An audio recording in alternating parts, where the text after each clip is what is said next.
मौसम ने करवट बदली तो आसमान से आफत की बौछारें गिरने लगी। रामपुर गांव की उस सकरी सड़क के किनारे तेज कड़कती बिजली और मूसलाधार बारिश के बीच धुएं का एक गुबार उठ रहा था। ये धुआं था राजू चिकन पकौड़े वाले के ठेले का। राजू दिल का अमीर पर जेब से लाचार। खौलते तेल में पकौड़े छानते हुए उसकी नजरें बस आसमान पर टिकी थीं। अरे ओ काले बादलों, बरसना है तो रात को बरस लेना भाई। अभी क्यों गरीब के पेट पर लात मार रहे हो? अगर आज कोई ग्राहक नहीं आया तो घर की टपकती छत कैसे ठीक होगी? राशन का डिब्बा भी खाली पड़ा है। कमला राह देख रही होगी। हे भगवान, लाज रख लेना आज। तभी उस घनघोर बारिश में ठिठुरता हुआ फटे पुराने कपड़ों में लिपटा एक बूढ़ा भिखारी ठेले की छांव के नीचे आकर दुबक जाता है। भूख और ठंड से उसके होंठ कांप रहे थे। अरे बाबा, इतनी ठंड में बाहर क्या कर रहे हो? पूरे भीग गए हो। रुको, तुम्हारे पेट में चूहे कूद रहे होंगे। राजू बिना सोचे समझे गर्मा गर्म कुरकुरे चिकन पकौड़े एक दोने में निकालता है और उस बूढ़े भिखारी की तरफ बढ़ा देता है। लो बाबा, ये गर्मा गर्म चिकन पकौड़े खाओ, बदन में थोड़ी गर्मी आएगी। भिखारी अभी पकौड़े खा ही रहा था कि वहां से गांव का एक घमंडी और आलसी जमींदार का बेटा विक्रम उधर से गुजरा। विक्रम हमेशा राजू की मेहनत से जलता था, क्योंकि खुद तो वो दिन भर ताश खेलता था। अरे ओ राजू, क्या बात है भाई? पहला ग्राहक बड़ा वीआईपी ढूंढा है। इस कड़कड़ाती बारिश में ठेला लगाए बैठे हो। अक्ल घास चरने गई है क्या? तुम्हारे ये घटिया चिकन पकौड़े इंसान तो क्या, ये भिखारी ही खा सकते हैं। विक्रम भाई, अपनी जुबान को थोड़ा लगाम दो। मेरे पकौड़े कोई भिखारी खाए या राजा, मुझे फर्क नहीं पड़ता। मैं अपना कर्म कर रहा हूँ, भूखे को अन्न दे रहा हूँ। मेरा हिसाब ऊपर वाला रखेगा। हाँ, देख रहा हूँ। ऊपर वाला भारी बारिश के रूप में तुम्हारी दुकान बंद करवा के बड़ा तगड़ा फल दे रहा है। बैठे रहो इसी भिखारी के भरोसे। राजू उदास होकर अपना ठेला आगे बढ़ाता है कि शायद आगे कोई ग्राहक मिल जाए। तभी सड़क के कीचड़ में उसे प्लास्टिक की पन्नी में लिपटा हुआ कुछ मिलता है। राजू उसे उठाता है तो देखता है कि वो कोई बटुआ नहीं, बल्कि एक सरकारी आईडी कार्ड और कुछ बेहद जरूरी दस्तावेज हैं। उस आईडी कार्ड पर रामपुर के ही एक बड़े बुजुर्ग की तस्वीर थी। अरे, ये तो गांव की उस बड़ी पुरानी कोठी वाले जमींदार दादाजी का सरकारी आईडी कार्ड है। इसके बिना तो सरकारी दफ्तरों में कोई काम नहीं होता और बुजुर्गों के पेंशन के कागजात भी इसी से जुड़े होते हैं। बेचारे परेशान हो रहे होंगे।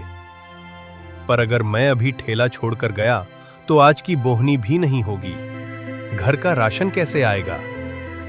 नहीं राजू, अपनी कमाई के चक्कर में किसी बुजुर्ग की परेशानी को अनदेखा मत कर। ऊपर वाला सब देख रहा है।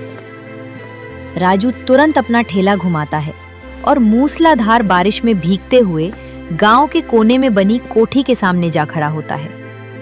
वो हिम्मत करके भारी दरवाजा खटखटाता है। अंदर से एक चिड़चिड़े मिजाज के बुजुर्ग बाहर आते हैं। कौन है भाई? इतनी आफत की बारिश में दरवाजा पीट रहा है। भीख मांगने का यही वक्त मिला है क्या? भागो यहां से। नहीं बाबा, मैं भीख मांगने नहीं आया। सड़क पर आपका ये जरूरी सरकारी आईडी कार्ड और कागजात कीचड़ में गिरे मिले थे। सोचा लौटा दूं, क्योंकि इसके बिना आपके बहुत से काम रुक जाएंगे। देख लीजिए, आपका ही है ना?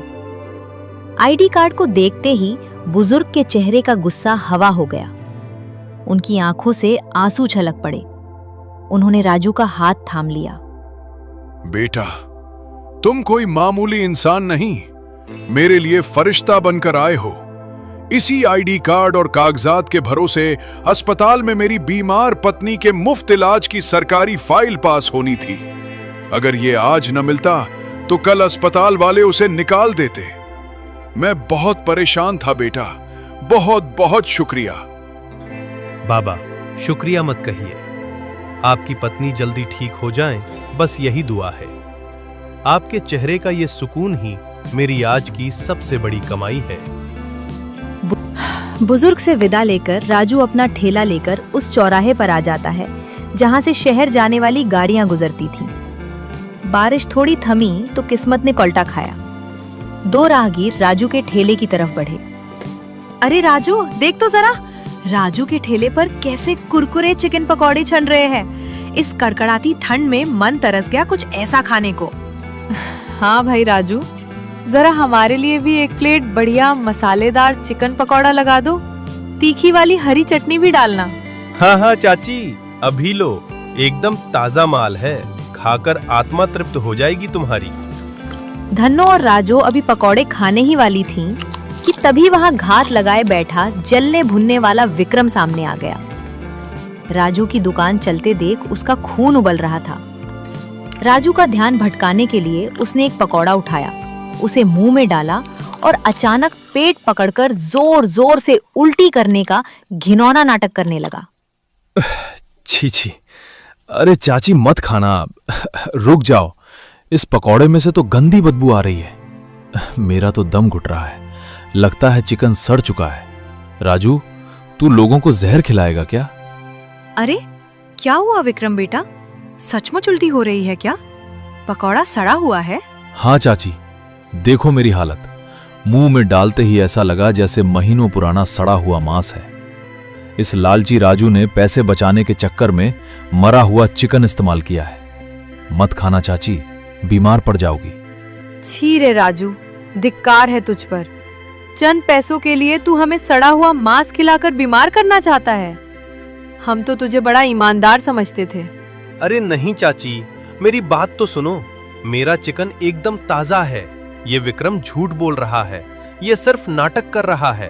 अब चुप करो लालची, मेरी तबीयत इतनी खराब हो गई और तू उसे नाटक कह रहा है। अच्छा हुआ चाची मैंने खाकर देख लिया, वरना आज तो तुम दोनों सीधे अस्पताल पहुंच जाती।